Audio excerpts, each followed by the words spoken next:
Look at this hair.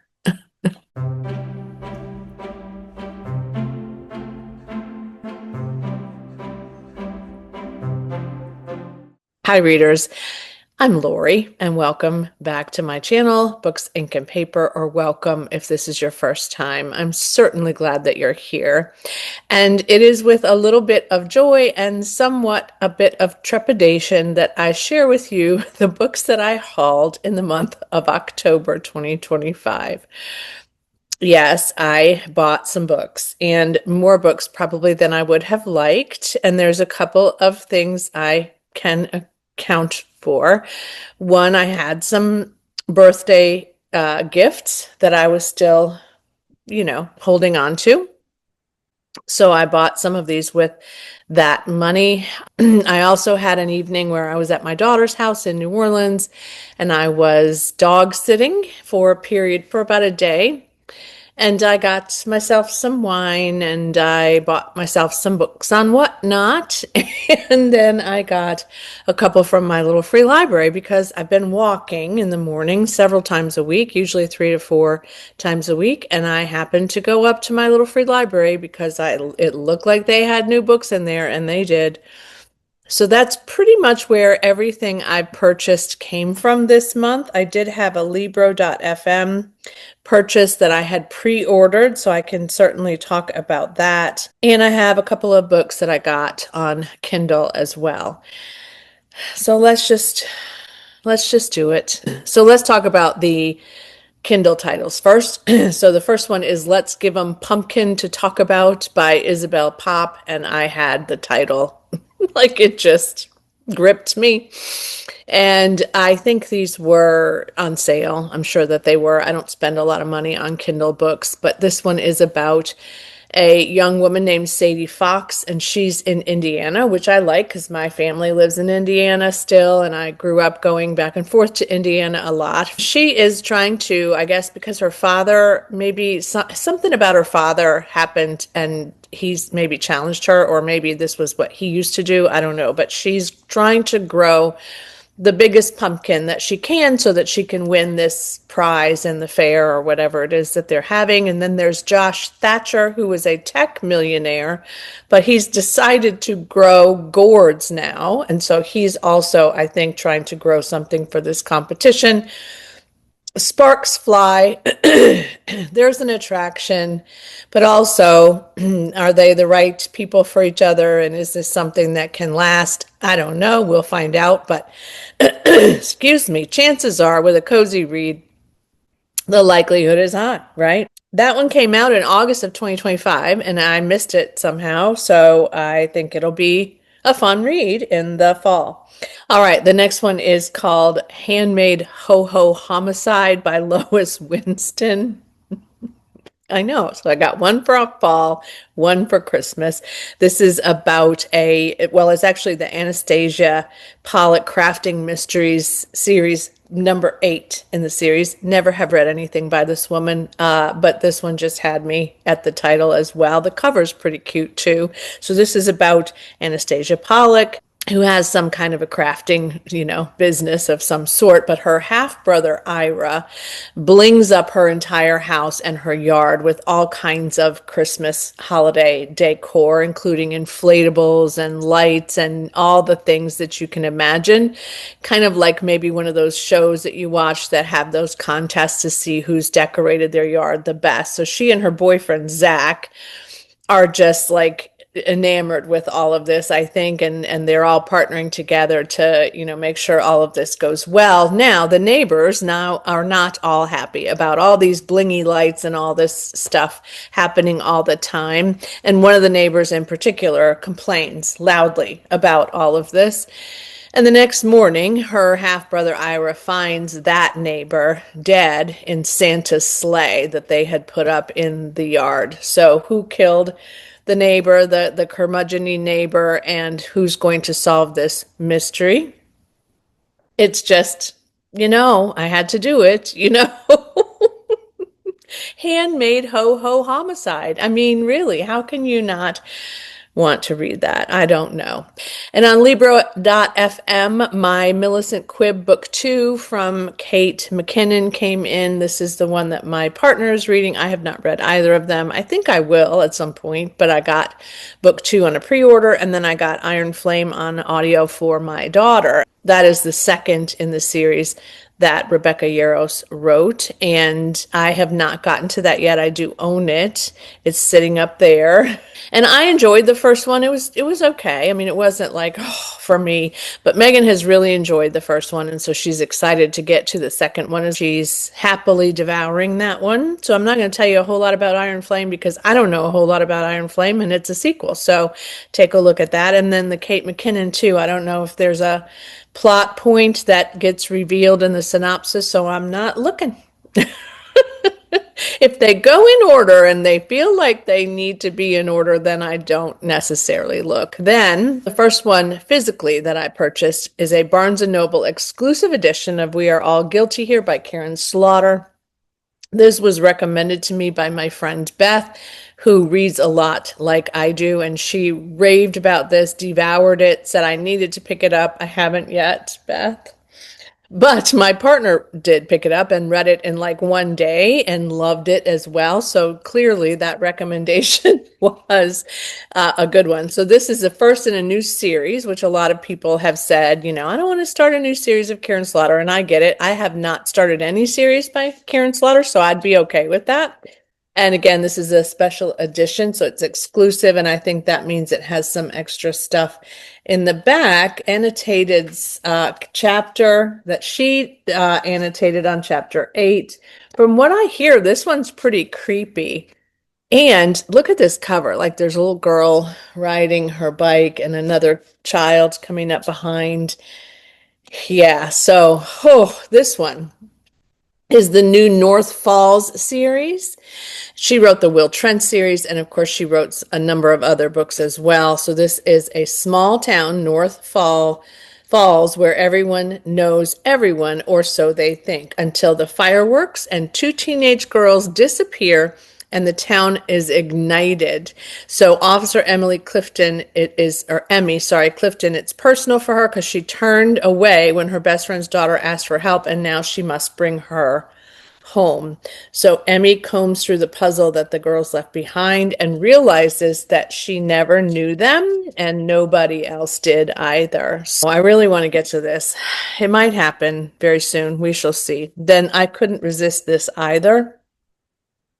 This is Daphne du Maurier After Midnight, which is a number 13 short stories for the dark hours.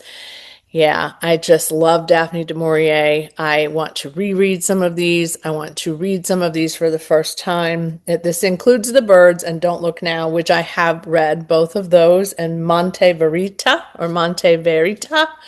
Daphne du Maurier was such a great writer. Her first debut novel, The Loving Spirit, was published in 1931. Rebecca was published in 1938, and she was made Dame of the British Empire in 1969.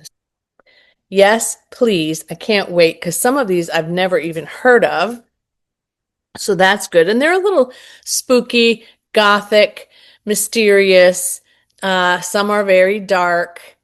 The Birds obviously is pretty dark if you don't know the plot of that. I'm not going to spoil it for you, but there's a movie as well. And oh my gosh, it's one of my favorites. I watch it almost every Halloween season. My Book of the Month Club pick took a while for me to get it because I didn't think I wanted anything. And then I was looking at it one day and I thought, oh, now that one does kind of look good. And I wonder if several of us in the family would enjoy it. I went ahead and picked up Haunting of Payne's Hollow by Kelly Armstrong. She's a best-selling author that I've never read before. I love this cover. You can see the front of it, and then the back also has, it's really creepy, right? It seems like this will be very good. It's not terribly long, and again, I've not read anything by this author. I don't even think this is 300 pages altogether. So this is about a young woman whose name is Samantha Payne.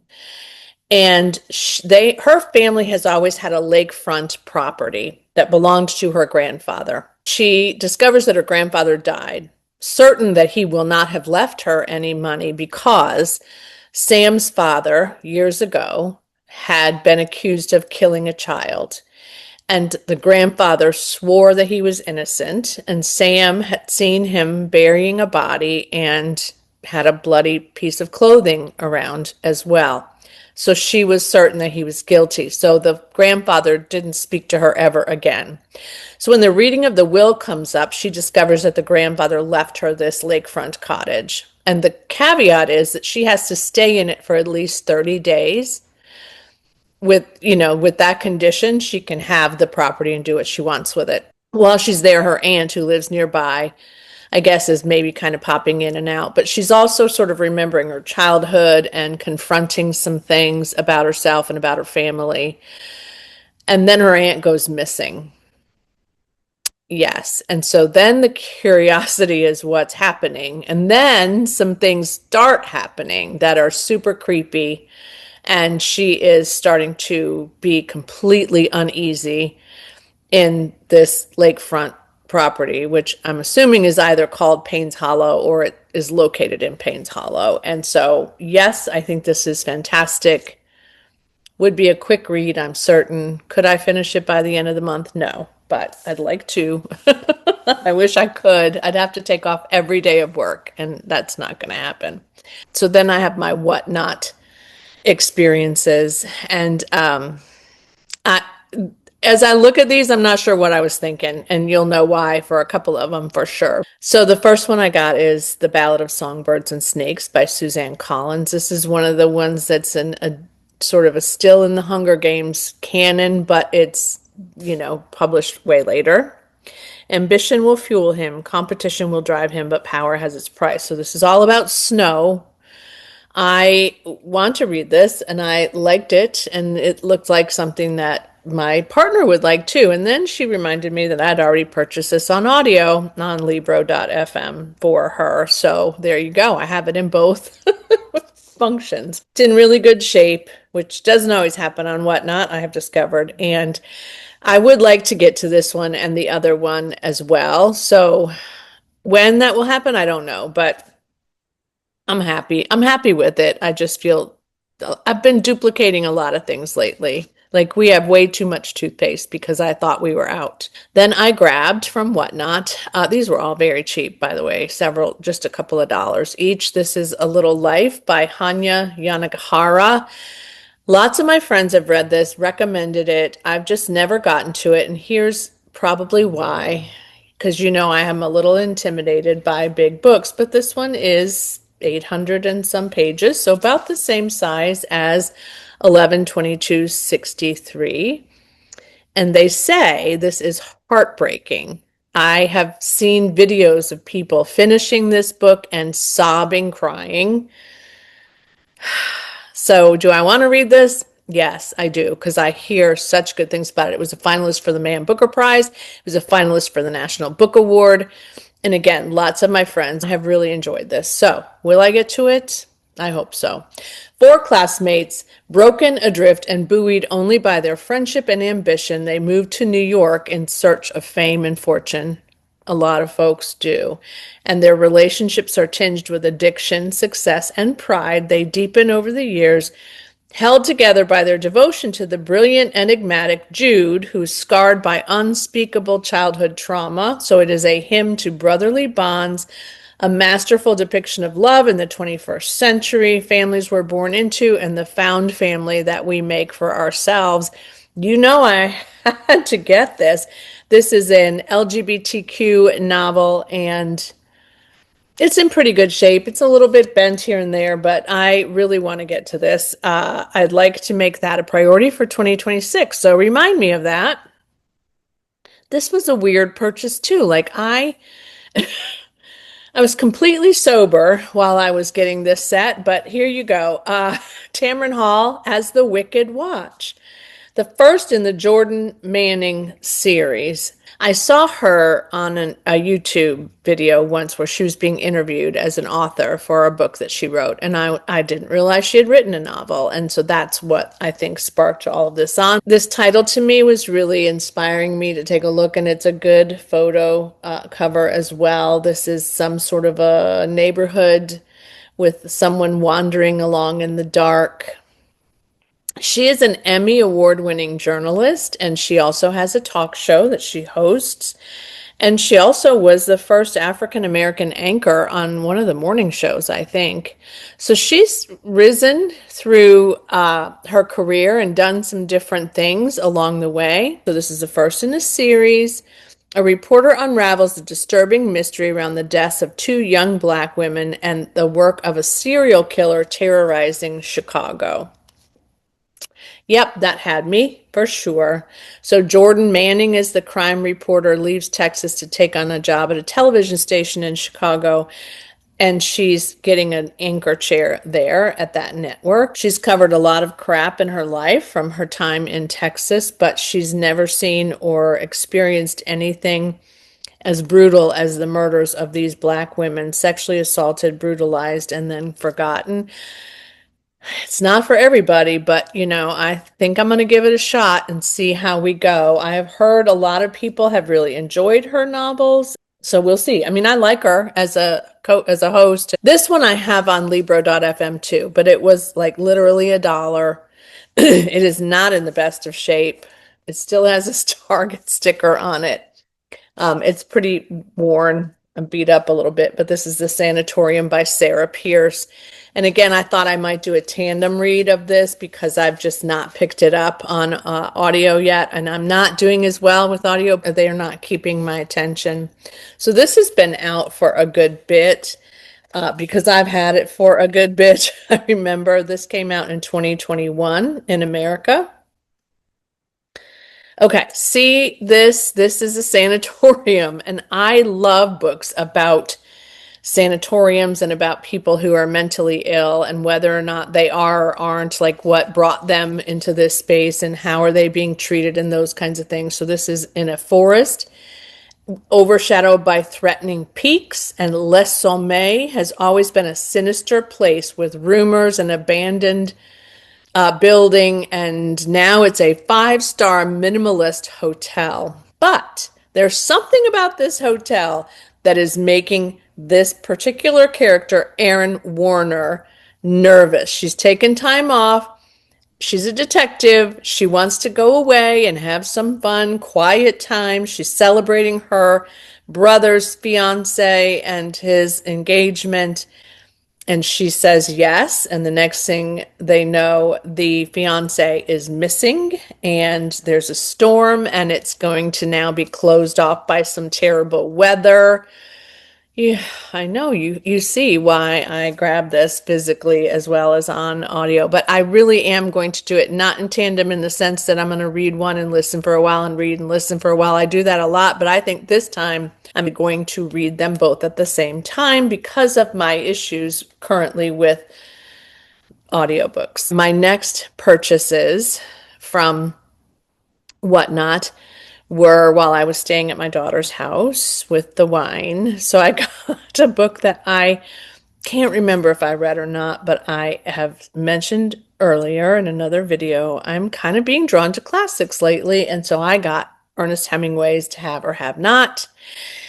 To Have and Have Not. This one is not terribly long either, 262 pages. The story of Harry Morgan, an honest man who's running contraband between Cuba and Key West. Now, if you know anything about Ernest Hemingway, that is a kind of a key setting for him, and I really think this will be something I like. So he's trying to keep his family afloat financially.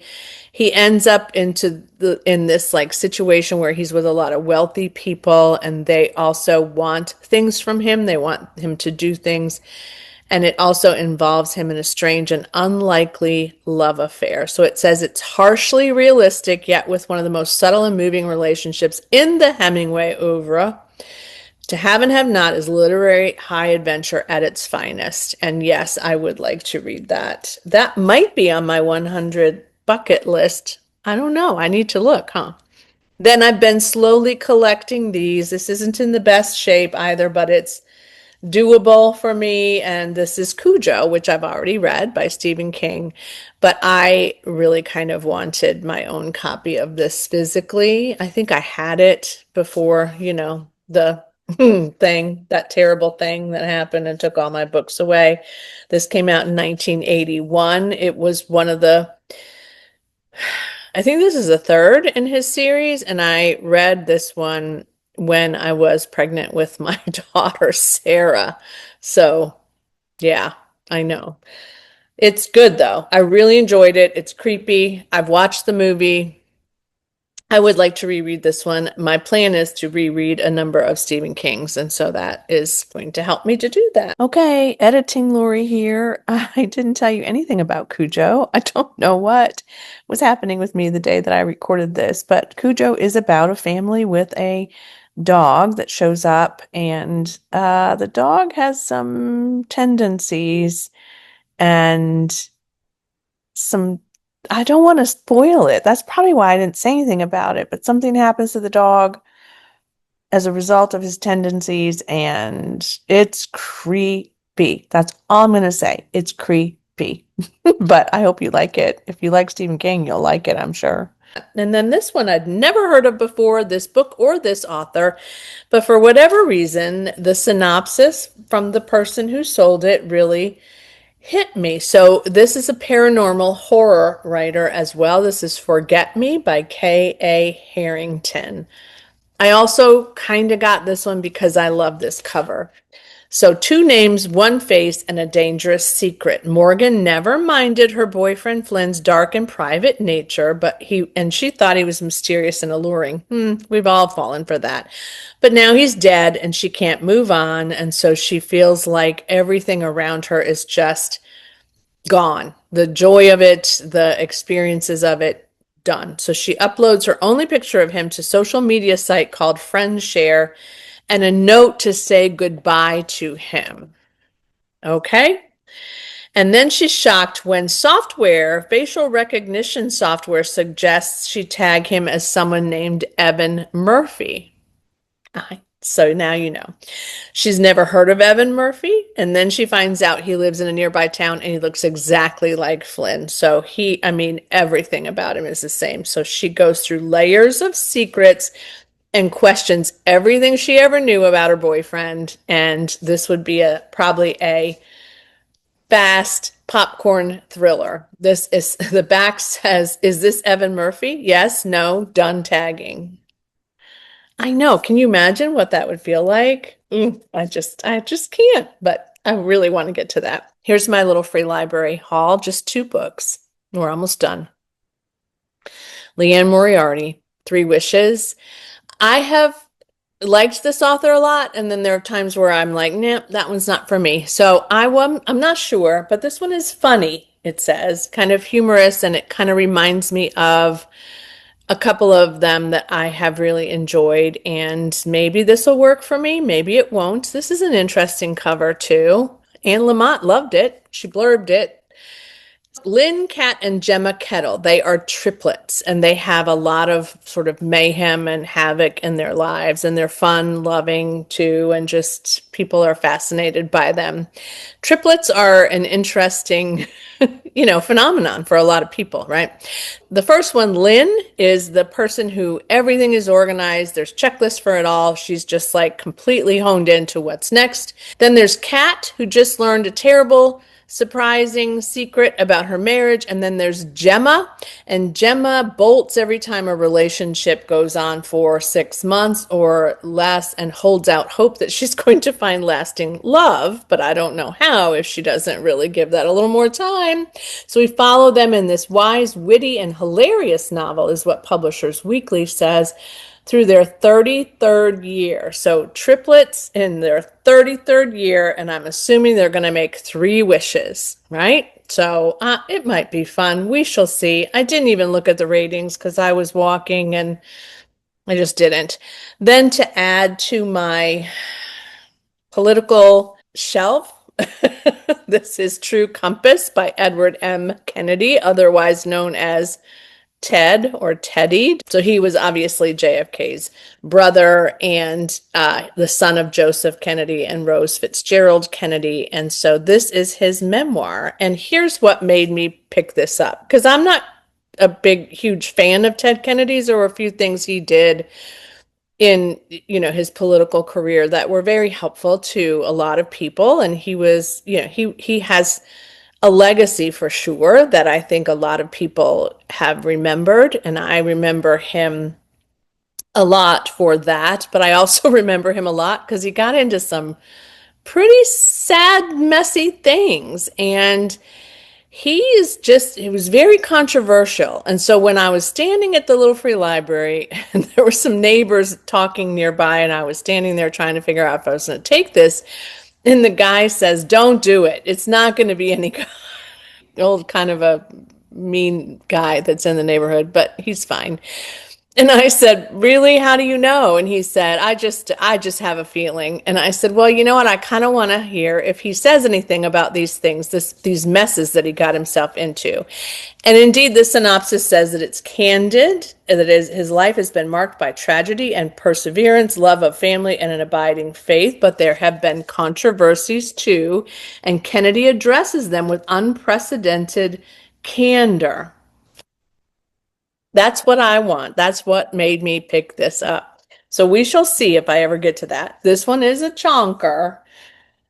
With the index, it's 530 pages. And yeah, this came out in, this one has some bent down pages. Somebody was not nice to this book. Also, he was from Boston, and I did see some things that he's done when we were in Boston that he's left as a legacy. So that was nice.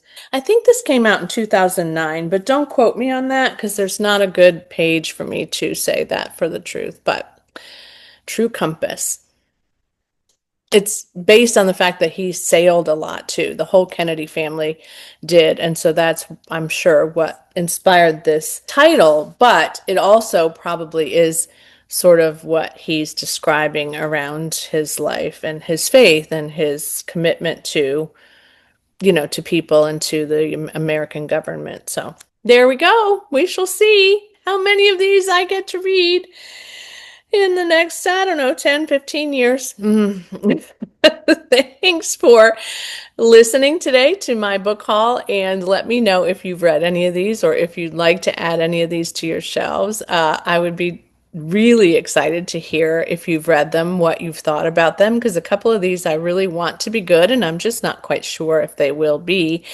And some of them I just have no idea about, and some of them I know I'm going to love. So I can't wait to hear what your thoughts are on this haul. If you don't want to add anything in the comments below, you could add anything that reminds you of one of these books. It could be flowers, it could be a sailboat, it could be a dog for Cujo, it could be a candle, a birthday candle for the triplets.